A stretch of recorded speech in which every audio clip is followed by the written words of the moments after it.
For almost 30 years, the internet has worked the same way. You have a question, you search, you scroll, you click, you search again. And because it's so normal, most of us never stop to think about it. But what if that entire process is becoming obsolete? Right now, millions of people are starting to use the internet in a completely different way. Not by browsing, not by searching, not by jumping between websites, but by simply asking and getting an answer. No tabs, no endless links, no rabbit holes, just results. At first, that sounds like a small change. It isn't. Because throughout history, whenever a technology removes a step people no longer need, that step rarely comes back. People stopped buying maps when navigation became automatic. They stopped renting DVDs when streaming became instant. And now, for the first time in decades, the internet may be entering its own version of that transition. A transition so significant that future generations might find it strange that we once spent hours digging through websites just to find a single answer. And if that sounds exaggerated, wait until you see what's already happening. The internet was built around discovery. Need information? Find a website. Need a product? Visit a store. Need directions? Open a map. Need a tutorial? Read an article. Everything depended on links. The internet became a giant network of destinations, and search engines became the roads connecting them. For years, that system worked remarkably well, but hidden inside that success was a flaw. People never actually wanted websites. They wanted answers. Think about it. When you search for the weather, you don't care which website gives you the forecast. When you search for the best camera, you don't want 20 different pages. You want the answer. That's it. Websites were never the goal. They were the bridge, and bridges become vulnerable the moment a faster route appears. People didn't love paper maps. They loved knowing where they were going. People didn't love DVDs. They loved watching movies. People didn't love encyclopedias. They loved access to knowledge. The tool changes. The desire stays the same. And that's exactly why what's happening today matters. Because for the first time, a growing number of people are discovering a faster route. A route that doesn't begin with a search engine and doesn't end with a website. For most of internet history, finding information required effort. You searched, opened multiple tabs, compared sources, ignored irrelevant pages, and eventually found what you needed. That process became so normal that almost nobody questioned it. Then something changed. Instead of searching for information, people started talking to it. A student could ask for an explanation. A traveler could plan an entire trip. A programmer could solve a technical problem. A creator could brainstorm ideas. And suddenly, the internet felt different. Not because the information changed, because the experience changed. And that's the real shift. This isn't really a story about artificial intelligence. It's a story about convenience. And history shows, convenience is one of the most powerful forces in technology. Streaming replaced rentals. Messaging replaced letters. Smartphones replaced dozens of separate devices. And now, AI is reducing the friction between humans and information. Instead of navigating the internet, people are asking the internet what they need. And that's a profound change.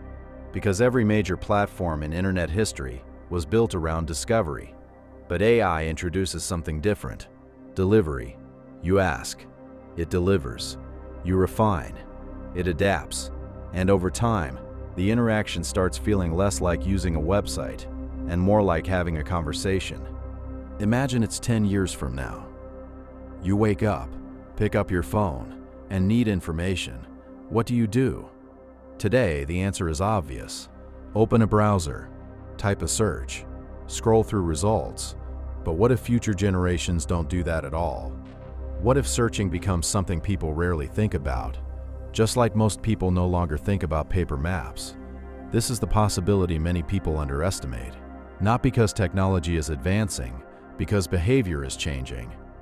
And behavior is what transforms industries. Here's the most important idea in this video. The most valuable website of the next decade may not be a website at all. For decades, the internet has been organized around destinations. You visit websites, You visit platforms. You visit pages. The future may be organized around outcomes instead. You don't visit, you request, and the system handles the rest. Need a vacation plan? Done. Need research summarized? Done. Need products compared? Done. Need information explained? Done. The internet itself doesn't disappear. It becomes invisible. Still there, still powering everything, but increasingly hidden behind intelligent interfaces, and if that happens, being useful may become more important than being visible. Whenever a major technology shift happens, most people focus on the technology. But history suggests something else matters more: the people who learn the new behavior first. And now, we may be approaching another one of those moments. Because if AI becomes the primary interface between humans and information, a surprising number of skills become more valuable. Take students. Information is everywhere. The challenge is knowing what to ask, what to verify, what to trust, what to do with the answer.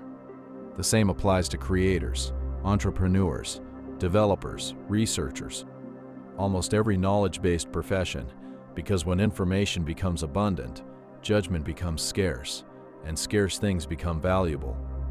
That's why one of the most important skills of the next decade may not be finding information. It may be thinking clearly, asking better questions, recognizing weak answers, connecting ideas others miss.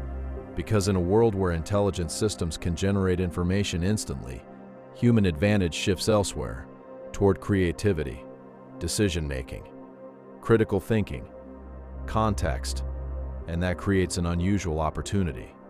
For the first time in internet history, having access to information may matter less than knowing how to use it. Here's the strange part. The internet isn't disappearing, it's evolving. Just as the internet transformed communication, AI may transform how we interact with the internet itself. And that's an important distinction, because every generation tends to assume the systems around them are permanent. History says otherwise. Newspapers dominated information, then radio, then television, then the internet. Each new layer changed how people accessed information, and that's exactly what may happen here. Websites won't suddenly vanish, search engines won't disappear tomorrow, but the way people access information may gradually become something entirely different. The truth is, most revolutions feel obvious in hindsight. Very few feel obvious while they're happening. And today, we may be witnessing another one of those moments. A moment future generations might study as the beginning of a new chapter of the internet.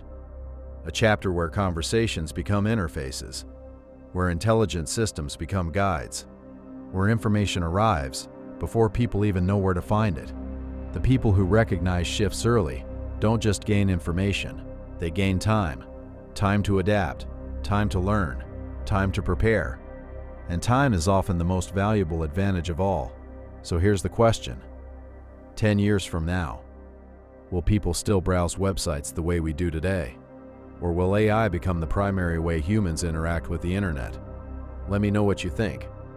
If you're interested in understanding the technologies that quietly reshape the world before most people notice them, subscribe to the Nexovian. Because the biggest changes rarely arrive with an announcement, and by the time everyone is talking about them, the future has usually already arrived. The future doesn't start with a headline. It starts with a tiny change in behavior. So I'm curious, when you need an answer today, what's the very first thing you open? Google or AI? And more importantly, why?